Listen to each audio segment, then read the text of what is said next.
Good morning. आज हम देखेंगे आपकी हिंदी की पाठ्यपुस्तक में अध्याय 11, जब सिनेमा ने बोलना सीखा। सिनेमा जो हम पिक्चरें देखते हैं, मूवियाँ आती हैं, ठीक, उनको सिनेमा के तो जो हॉल बने रहते हैं बड़े बड़े, उनमें दिखाया जाता है, तो उसको सिनेमा कहते हैं।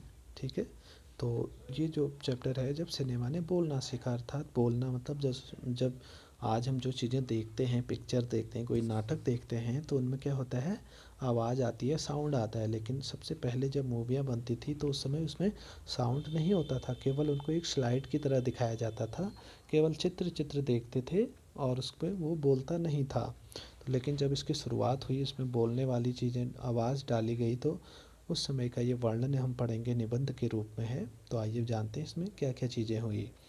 वे सभी सजीव हैं, सांस ले रहे हैं, 100% बोल रहे हैं। 78 मुर्दा इंसान जिंदा हो गए, उनको बोलते बातें करते देखो। देश की पहली अवाक सवाक बोलती फिल्म आलम आरा के पोस्टरों पर विज्ञापन की ये पंक्तियाँ लिखी हुई थी। सवाक मतलब बोलती हुई। तो पहली ये पिक्चर कौन सी थी? पहली बोलती हुई पिक्चर आलम आरा।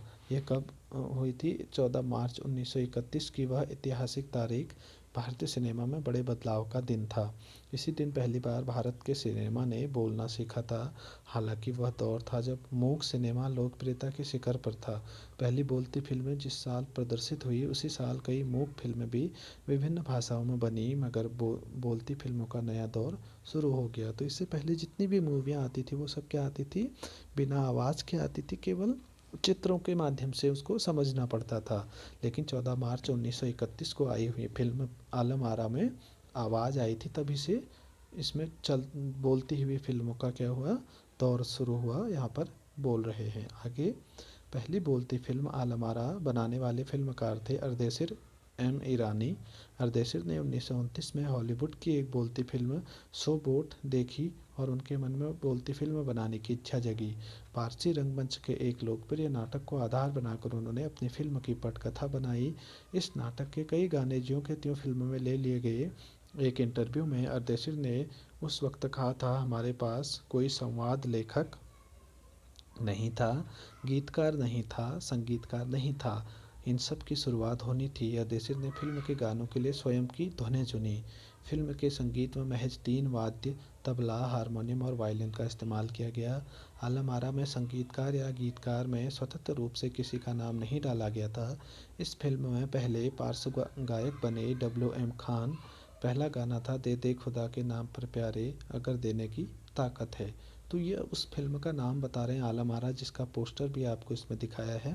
ये पहली बोलती फिल्म थी। बोलती फिल्म कहने का मतलब जिसमें आवाज़ भी आ रही थी। लेकिन इससे पहले जितनी भी मूवियाँ आती थी, फिल्में आती थी, वो सब क्या होती थी? आवाज़ नहीं आती थी, उनमें केवल चित्र दिखाई देते थे। तो इसमें कह रहे हैं, इस फिल्म में पहले पार्श्व गायक होता है, बैकग्राउंड सिंगर को पार्श्व गायक कहते हैं, जो पीछे से गाना गाता है। बाकी जो उसमें अभिनय कर रहे होते हैं वो आगे मेन मंच पर दिखाई देते हैं। जैसे आजकल सबसे आप जानते होंगे कि बैकग्राउंड सिंगर के रूप में अरिजीत सिंह का नाम बहुत आ रहा है। इसी तरीके से पार्श्व गायक और भी होते हैं। फिर आगे है, आलम आरा का संगीत उस समय डिस्क फॉर्म में रिकॉर्ड नहीं किया जा सका। फिल्म की शूटिंग शुरू हुई तो साउंड के कारण इसकी शूटिंग रात में करनी पड़ती थी। मूक युग की अधिकतर फिल्मों को दिन के प्रकाश में शूट कर लिया जाता था, मगर आलम आरा की शूटिंग रात में होने के कारण इसमें कृत्रिम प्रकाश व्यवस्था करनी पड़ी। कृत्रिम मतलब होता है अपने हाथ से बिजली या कुछ और इस तरीके के उपकरणों से व्यवस्था इसमें करी गई थी प्रकाश की। यहीं से प्रकाश प्रणाली बनी जो आगे फिल्म निर्माण का जरूरी हिस्सा बनी। इससे पहले सभी पिक्चरें दिन में बनती थी, उजाले में। लेकिन अब कहीं पे भी स्टूडियो बना के दिन, आज के समय में आप देखेंगे तो आज सिनेमा बहुत ऊपर चले गया है, बहुत आगे चले गया है। कई सारी उसमें टेक्नोलॉजी की वजह से सुविधाएं नई नई जुड़ चुकी हैं। आलम आरा ने भविष्य के कई स्टार और तकनीशियन तो दिए ही, अर्देशिर की कंपनी तक ने भारतीय सिनेमा के लिए 150 से अधिक मूक और लगभग 100 सवाक फिल्में बनाई। मूक मतलब होता है चुपचाप चलने वाली, केवल चित्र के माध्यम से, जैसे आप कंप्यूटर में देखते हैं स्लाइड चलती हैं उसी तरीके से। और सवाक होती है जो वाक मतलब वाणी के साथ, साउंड के साथ चलती हैं। Alam Ara film Arabian nights जैसी फैंटेसी थी। फिल्म ने हिंदी उर्दू के मेलवानी हिंदुस्तानी भाषा को लोकप्रिय बनाया। इसमें गीत, संगीत तथा नृत्य के अनोखे संयोजन थे। फिल्म की नायिका जुबैदा थी, नायिका हीरोइन को कहते हैं, ठीक, और नायक थे विट्ठल, नायक हीरो को कहते हैं। वे उस दौर के सर्वाधिक पारिश्रमिक पाने वाले स्टार थे। पारिश्रमिक होता है सबसे ज़्यादा पैसा लेता है। जो मूवियाँ बनती हैं उसके लिए जो कलाकार होते हैं, जो उसमें मुख्य किरदार में आते हैं हीरो हीरोइन, वो सबसे ज़्यादा पारिश्रमिक मतलब होता है पैसा लेते हैं। तो ये उस समय के सबसे ज़्यादा पैसे लेने वाले कौन थे? नायक विट्ठल और नायिका जुबैदा थी। आज के समय में भी आप देखते होंगे कई सारी ऐसी फिल्में आ रही हैं और महंगे महंगे इसमें कलाकार होते हैं। उनके चयन को लेकर भी एक हिस्सा काफ़ी चर्चित है।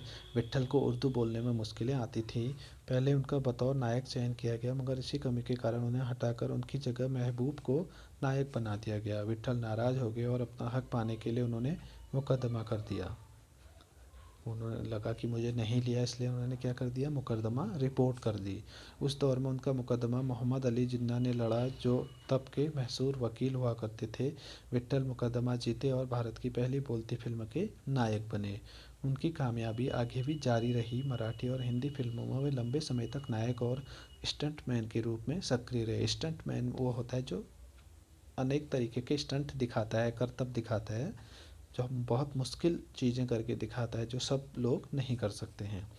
फिर कह रहे हैं इसके अलावा आलम आरा में सोहराब मोदी, पृथ्वीराज कपूर, याकूब और जगदीश सेठी जैसे अभिनेता भी मौजूद रहे, जो आगे चलकर क्या हुए, फिल्म उद्योग के प्रमुख स्तंभ बने। यह फिल्म 14 मार्च 1931 को मुंबई के मैजेस्टिक सिनेमा में प्रदर्शित हुई। फिल्म 8 सप्ताह तक हाउसफुल चली और भीड़ इतनी उमड़ती थी कि पुलिस के लिए नियंत्रण करना मुश्किल हो जाया करता था।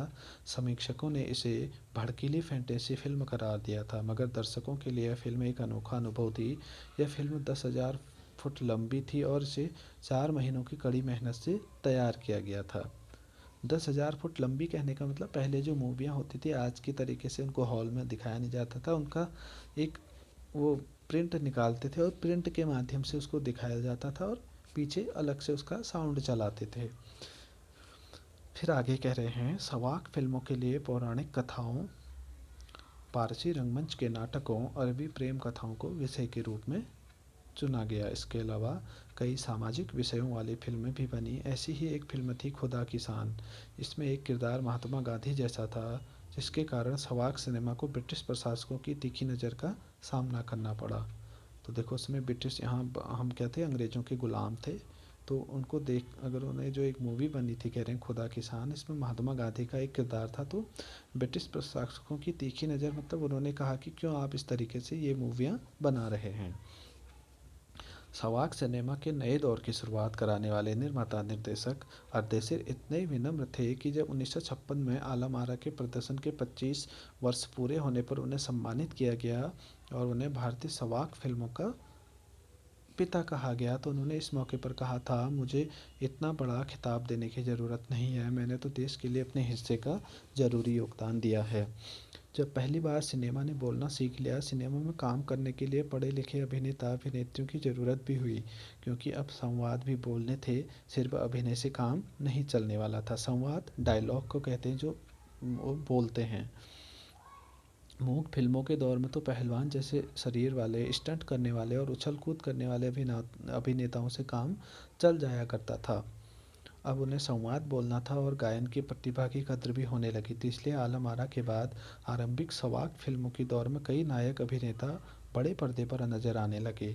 हिंदी उर्दू भाषाओं का महत्व बढ़ा। सिनेमा में देह और तकनीक की भाषा की जगह जन प्रचलित बोलचाल की भाषाओं का दाखिला हुआ।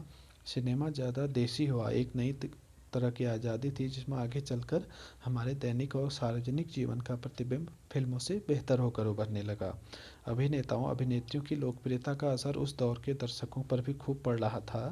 माधुरी नाम की फिल्म में नायिका सुलोचना की हेयर स्टाइल उस दौर में औरतों में लोकप्रिय थे। औरतें अपनी केश सज्जा उसी तरह कर रही थी। अर्देशिर ईरान की फिल्मों में भारतीय के अलावा ईरानी कलाकारों को ने भी अभिनय किया था। स्वयं आलम आरा भारत के अलावा श्रीलंका, बर्मा और पश्चिम एशिया में पसंद की गई। भारतीय सिनेमा के जनक फाल्के को सवाक सिनेमा के जनक अर्देशिर ईरानी की उपलब्धि को ही अपनाना था, क्योंकि वहाँ से सिनेमा का एक नया युग शुरू हो गया था। ये आपका चैप्टर था जब सिनेमा ने बोलना सीखा। प्रदीप तिवारी इसके लेखक हैं। तो इसमें वो चीज़ें बताई गई हैं जो सिनेमा जब शुरू हुआ था, तो उसके बाद जब एक उसका नया युग आया। नया युग कब कहा जाएगा? जब उसमें साउंड, बोलना मतलब होता है कि उसके अंदर जो आवाज़, जो चीज़ें चल रही हैं वो आवाज़ के द्वारा उनको दिखाया गया था। तो ये अब हमने आज के इस पार्ट में पढ़ा, और इसमें बहुत सारी चीज़ें भी हमने पढ़ी कि क्या क्या उसके लिए ज़रूरी था, और कैसे हीरो हीरोइन क्या काम करते थे, हीरो हीरोइन, उनके बारे में हमने देखा। Thank you.